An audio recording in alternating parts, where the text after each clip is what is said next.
చిత్తూరు జిల్లా పలమనేరు పట్టణంలో నయా మోసం వెలుగు చూసింది. ఓ తెలివైన దొంగ తన వ్యసనాలను అదుపు చేసుకోలేక డబ్బుల కోసం తప్పుడు మార్గాన్ని ఎంచుకున్నాడు. తనను నమ్మిన వారిని మోసం చేశాడు. కార్లను నెలసరి అద్దెకు తనకు అప్పగిస్తే తన వద్ద ఉన్న డ్రైవర్లతో అద్దెకు పంపించి నెలసరి అద్దె చెల్లిస్తానని నమ్మబలికాడు. అలా అద్దెకు తెచ్చిన కార్లను విక్రయించి యజమానులను మోసం చేసేవాడు. పలమనేరుకు చెందిన సుబ్బన్న జోయల్ ట్రావెలింగ్ ఏజెంట్గా పనిచేస్తూ ఉండేవాడు. కార్లను అద్దెకు తీసుకుని జోయల్ వాటిని కొందరి వద్ద తనఖా పెట్టి డబ్బు తీసుకున్నాడు. మరికొన్ని కార్లను పుంగనూరులో కొందరికి అమ్మేశాడు.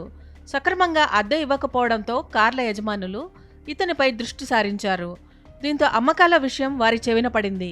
దీంతో వారిలో కొందరు తమకు జరిగిన మోసంపై పోలీసులకు ఇటీవల ఫిర్యాదు చేశారు.